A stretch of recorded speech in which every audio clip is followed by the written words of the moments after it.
네, 여러분 반갑습니다. 오늘은 LG그룹 구광모 회장의 아픈 손가락과 LG화학 그리고 쪼개기 상장의 저주라는 제목으로 말씀을 올리겠습니다. 자, 요즘 LG그룹 주가가 좀 신통치를 못해요. 한때 배터리 바람을 타고 엄청나게 뜨겁게 달아올랐더랬는데요. 그 세계에서 배터리 제일 잘 만드는 회사 LG화학과 LG에너지솔루션이라는 회사, 이 회사의 주가가 연일 추풍 낙엽입니다. 계속 떨어지고 있는 것이죠. 50% 이상 하락했다라고 해도 과언이 아닙니다. 자, 그런데 문제는 주가가 떨어지면 저가 매수라도 할 수 있을 텐데 단기적으로 올라가는 기미도 보이지가 않는 겁니다. 이와 관련해서 메리츠 증권이라는 곳에서요, LG화학에 대한 투자 보고서를 내놨는데 상당히 처참합니다. 현재 경영진의 어떤 특별한 결단 없이는 주가는 계속 떨어질 것이다. 그 다음에 재무 상태를 개선하기 위한 노력도 전혀 보이지 않는다. 통상 우리나라의 증권사들은요, 이런 애널리스트 보고를 쓸 때 나쁜 측면은 잘 지적하지 않습니다. 나빠도 중립, 그리고 대부분 매수 확대, 비중 확대, 이런 의견을 내는 게 일반적인 경향이에요.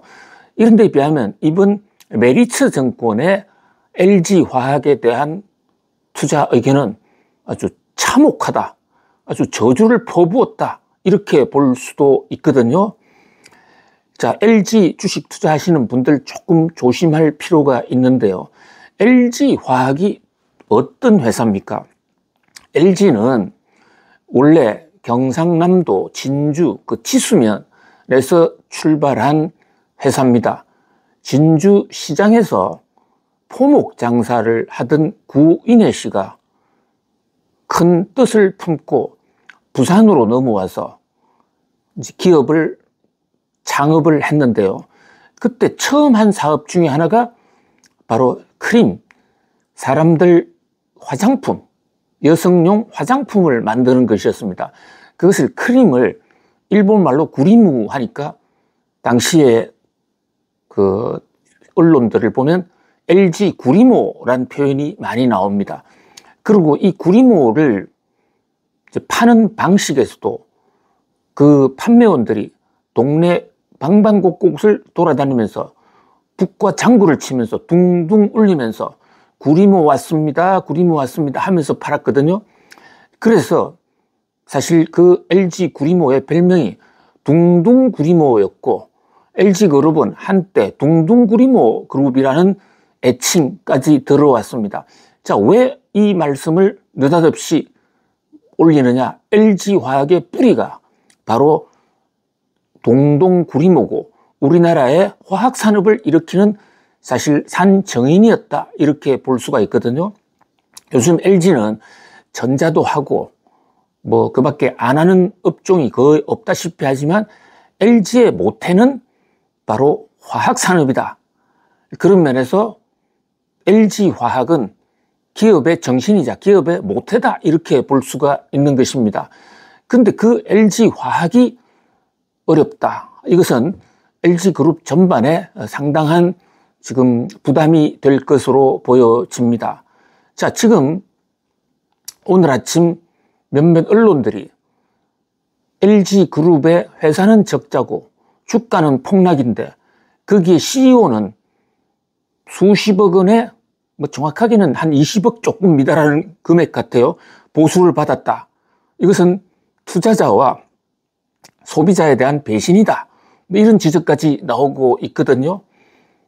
회사가 어려울 때 흑자를 늘리기 위한 방법으로는 임직원들이 고통 분담을 해서 급여를 좀 줄이는 것도 한 방법이 될 수가 있겠죠. 그런데 회사의 경영 혁신은 없는 상태에서 또 엄청난 적자 속에서 회사 CEO가 그에게 보수를 받아간다. 이것은 특히 주식 투자하는 오나 주주들 입장에서는 좀 볼썽싸나운 모습일 수가 있습니다. 이런 어떤 CEO의 보수 문제까지 나온다는 것은 그만큼 주주들의 LG화학에 대한 원성이 높다, 하나의 방증이 아니겠느냐, 이런 생각을 해봅니다. 자, 신학철 CEO, 이분 지금 부회장이고요.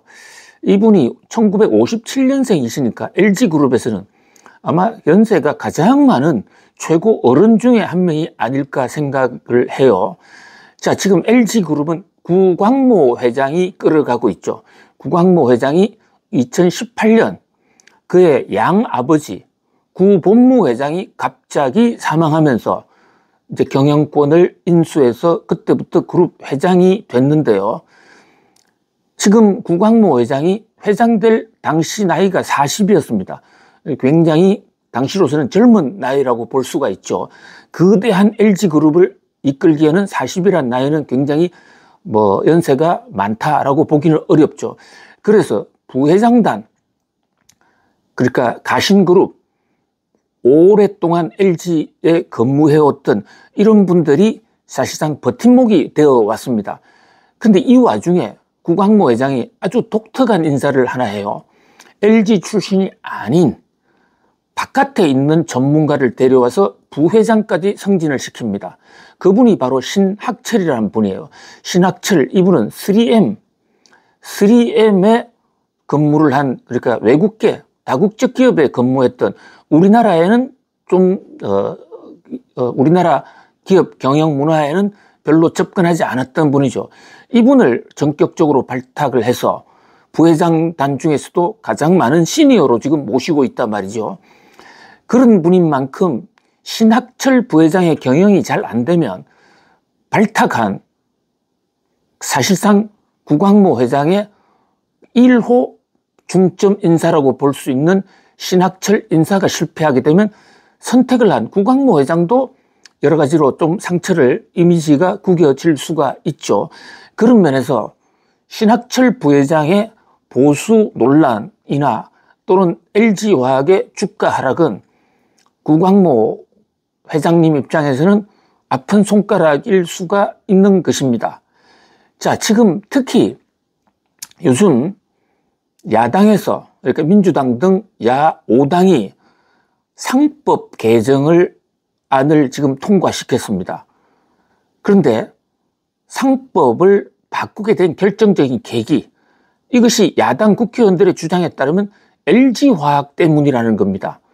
자, 다시 시계가 2018년으로 거슬러 올라가는데, 이때 역시 신학철 부회장이 이제 부회장으로 영입이 되고, 또 그 구광모 회장이 회장으로 막 어떤 새로운 LG 바람을 불려 일으킬 때죠. 자, 그 당시에 LG화학이 중대한 조처를 하나 합니다. 그게 이른바 LG화학의 물적 분할인데요. LG화학 중에서 배터리 부분을 떼내서 그것을 다시 상장을 시키는 겁니다. 그 회사 이름이 LG에너지솔루션이고요. 자, 이 대목과 관련해서 쪼개기 상장의 논란이 엄청 일었죠. 자, 무슨 말씀이냐면요. LG화학에는 많은 사람들이 당시 배터리가 잘 되니까 들어갔었어요. 그런데 이 배터리 부분을 떼내서 회사를 분리 독립을 시켰습니다. 인적 분할을 했다면 당시 LG화학의 주주들이 자신도 배터리 부분의 지분을 자기 지분 %만큼 가져갈 수 있었겠지만 그 최악의 물적 분할을 강행을 합니다. 물적 분할을 강행하면요, 그 LG화학의 주주들은 배터리 부분, 신설 회사 주식은 한 푼도 못 가져갑니다. 그리고 이 물적 분할했던 LG에너지솔루션은 이제 새로 상장을 해요. 새로 상장을 하면서 IPO 과정에서 엄청난 돈을 조달을 합니다. 회사 입장에서는 신규 자금을 조달해서 배터리 산업하는 데 썼다. 이것이 나름대로의 당시의 합리적인 논리였었죠. 자, 그런데 이 대목에서 주주들은 뭐냐? 나는 배터리 보고 LG화학 주식을 사 들어갔는데 내가 보유하고 있는 LG화학은 배터리와 직접적인 상관이 없어진 거 아니냐? 그렇다면 주식회사의 주인은 주주일 텐데 주주들에게 타격을 주는, 주주들의 의사와 반하는 이런 결정을 내리는 회사, 그 결정은 구체적으로 회사 이사회가 내렸죠. 회사 이사회는 구광모 회장이 지배하다 보니까 주주들의 의견보다는 구광모 회장의 의견을 집중적으로 받을 수밖에 없었습니다. 그래서 이제 이 대목에서 쪼개기를 해서 주주들에게 배신을 했다라는 얘기가 나오게 된 것이죠. 당시에 많은 LG화학 주식 투자자들은 LG의 이런 쪼개기 상장에 대해서 실망해서 LG화학을 떠납니다. 근데 이후 공교롭게도 LG화학은 이 쪼개기 상장 이후에 얼마 못 가서 주가가 대폭락합니다. 쪼개기를 했던 LG 에너지 솔루션이라는 배터리 회사도 주가가 무너지고 그 모기업인 LG화학도 주가가 무너집니다. 물론 주가가 무너진 것은 이 배터리 캐즘, 그러니까 배터리가 미래 가능성은 있지만 초기에 투자 비용이 워낙 많이 들어가는 데다가 당장에는 물건이 안 팔린다. 이런 배터리 캐즘이 결정적으로 작용을 해서 LG 엔솔이나 LG화학뿐만이 아니라 SK나 삼성, SDI도 어려운 상황은 마찬가지입니다.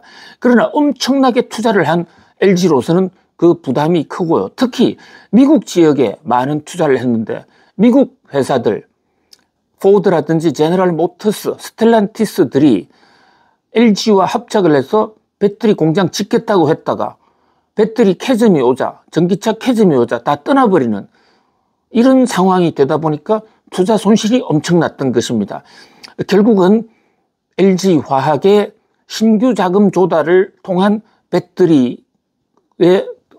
대대적인 투자 포트폴리오가 지금 이 순간은 상당한 부담으로 다가오고 있는 것이죠. 거기에다가 배터리를 빼고 난 LG화학은 어떻게 됐냐? 지금 화학산업이 굉장히 어렵습니다.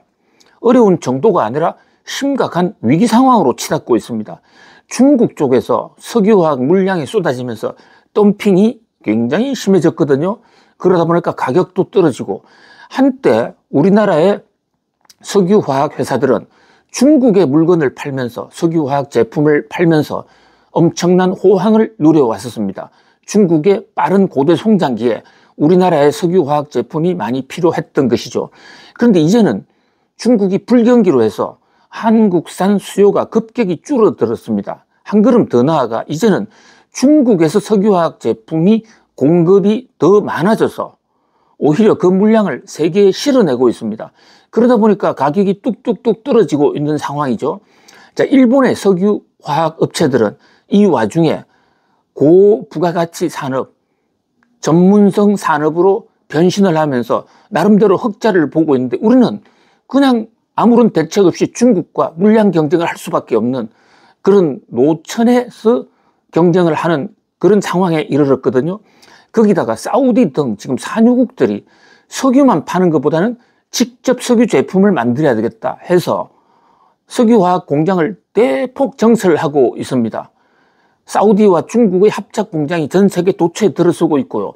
우리나라에서도 S오일이라는 회사, 사우디 아람코가 갖고 있는 회사죠. 여기에 지금 석유 정제만 하는 것이 아니라 석유 화학 제품, 석유 제품 시설을 대폭 늘리는 이른바 샤힌 프로젝트에서 공장을 대폭 증설하고 있습니다. 그러면 그 공장이 완공되고 나면 LG화학으로서는 또 한 번의 타격을 받을 수도 있다. 자, 그런 면에서 과연 그 당시에 투자가 옳았느냐라는 문제가 제기되고 있는데요. 물론 기업 경영을 하다 보면 단기적으로 어려움이 있을 수도 있습니다. 중장기에는 또 오늘의 단점이 중장기적으로는 호재도 될 수가 있는 것이죠.